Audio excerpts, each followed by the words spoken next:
ভাগবি কই? আমার আল্লাহ কোরআনে বলেন, ও মানুষ তুই এত নিষ্ঠুর কেন, নিমক হারাম কেন?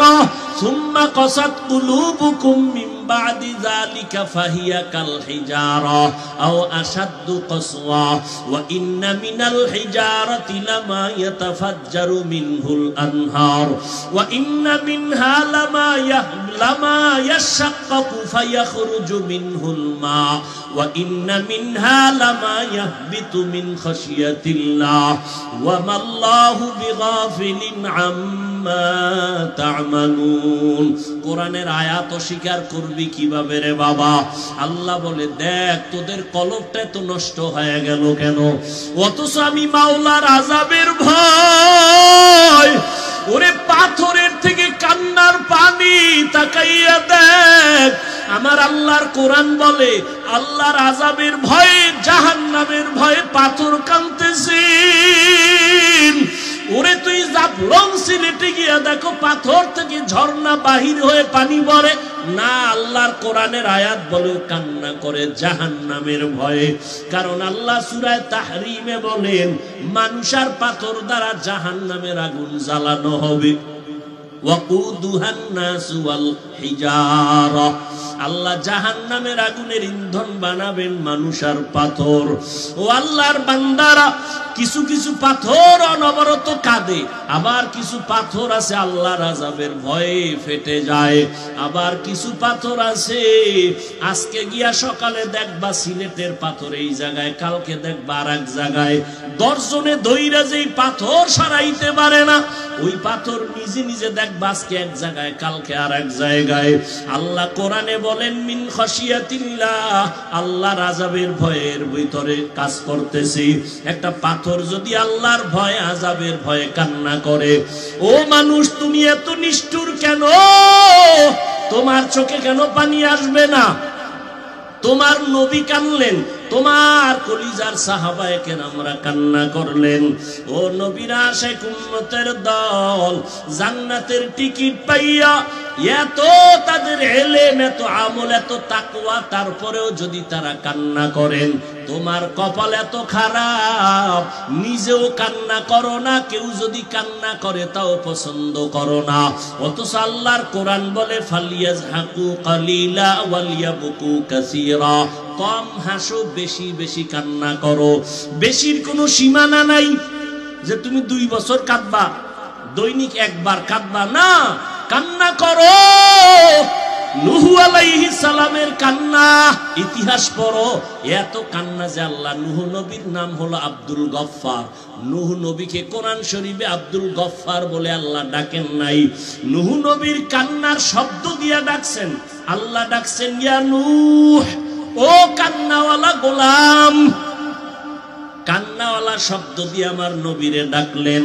ও আল্লাহর বান্দারা, আল্লাহর নবী কাঁদলেন, জাহান্নামের আযাবে আমার উম্মতের কি উপায় হবে, হাসরের ময়দানে কি উপায় হবে উম্মতের।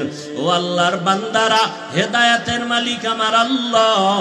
আবু জাহালের মতো যদি অন্তরে মোহর পড়িয়া যায়, গুনার কারণে যদি আমার মাওলা বেজার হইয়াই যায়, মা বাবার বরদোয়া কপালে লেগে যায়, শিক্ষকের বরদোয়া লেগে যায়, মুরব্বীদের বরদোয়া লেগে যায়, হাজারো বয়ানে তোমার জবানে কালেমা আসবে না।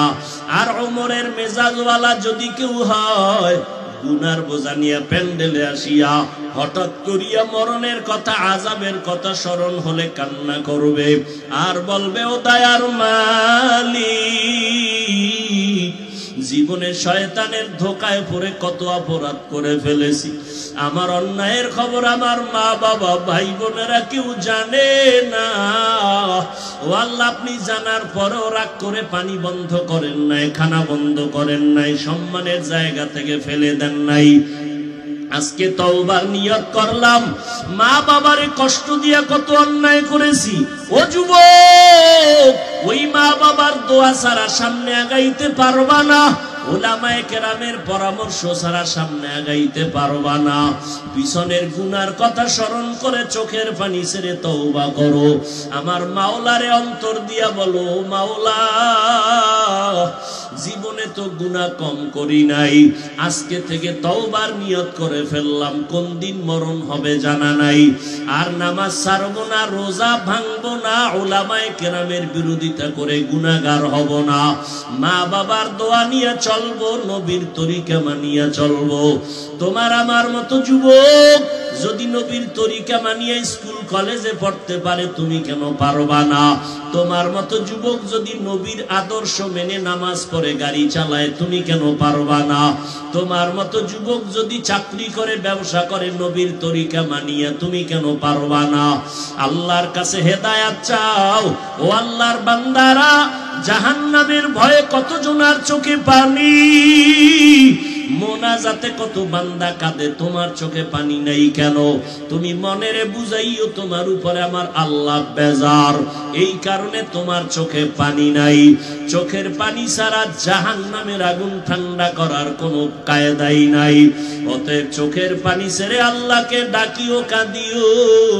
নবীজি বলেন, এক ফোঁটা চোখের পানি যদি কেউ কান্না করে, জাহান্নামের ভয়ে ফেলে দাও, জাহান্নামের আগুন তার জন্য হারাম হয়ে যাবে।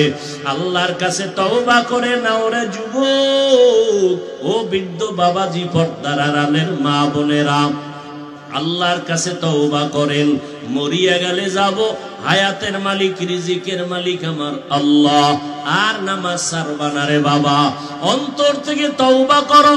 মরিয়া গেল আর দাড়ি কাটবা না, বেপরদায় চলবা না, মা বাবারে কষ্ট দিবা না, রমজানের রোজা ভাঙবা না, একটা রোজাও ছাড়বা না। এখন থেকেই তৈরি হয়ে যাও।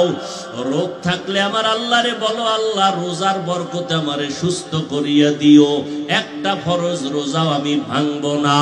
আল্লাহর কাছে তওবা করে নাও। মা বাবার দোয়া নিয়ে চলবা, কখনো মা বাবারে কষ্ট দিবা না, শিক্ষকের সাথে বেয়াদবি করবা না, কপাল ফুরিয়া যাবে। যদি অন্যায় করে থাকো ক্ষমা চাও, মা বাবার কাছে গিয়া ক্ষমা চাইও। মাকে গিয়া বলিও, মা কত কথা বলে তোমাকে কষ্ট দিয়েছি, তুমি কষ্ট পেয়েছো, আজকে তুমি আমারে মাফ করে দাও।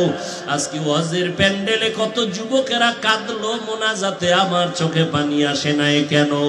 আমার আল্লাহ বুঝি গুনার কারণে বেজার। মা তুমি যদি মাথায় হাত দিয়ে একটু দোয়া করিয়া দেও, আমার মাওলা আমারে মাহরুম করিয়া দিবেন না। ও যুবক, ওই মা বাবার দোয়া না নিয়া গাইতে পারবি না রে যুবক। জানি নাই ময়দানে কত যুবকেরা আছো, মাকে কাঁদাইছো, তোর মা গোপনে জানি কত রাত্র কান্না করছে তোর কথার কষ্টে বলিয়া। জানি না কে জানি কোন বেয়াদবি করিয়া শিক্ষকেরে কাঁদাইছো, জানি না কে জানি কোন কথা বলিয়া কোন আলেম ইমাম সাহেবরে কান্না করাইছো। পাও দুইটা দইরা বলে গেলাম রে যুবক, এখনো সময় আছে, ক্ষমা চাও। ওরে এমন একটা দিন নাই গাড়ির নিচে, পানির নিচে ঘুমে লাশের খবর নাই। ও যুবক বাবারা, পাও ধরলে কি তোমরা রাজি হবা যে আর দাড়ি কাটবা না? তোমার পায়ে হাত দিলে কি তুমি রাজি হবা যে আর দাড়ি কাটবা না, নামাজ ছাড়বা না? বলো, তাহলে আমি নিচে নাইমা তোমার পায়ে হাত ধরিয়া বলার জন্য রেডি। তোমার পায়ে হাত রেখে বলবো, দুনিয়ার কষ্ট কষ্ট না রে বাবা, গুনাহ নিয়ে কবরে গেলে জাহান্নামের আগুন, ওই দুই পার্শ্বের মাটির চাপ কেমনে সহ্য করবি রে যুবক? একটা মশার কামড় সইতে পারো না, ফ্যানের বাতাস ছাড়া রাতের বেলা ঘুমাইতে পারো না, গরম। ওরে দুনিয়ার গরম থেকে জাহান্নামের আগুনের গরম আরো কত কঠিন।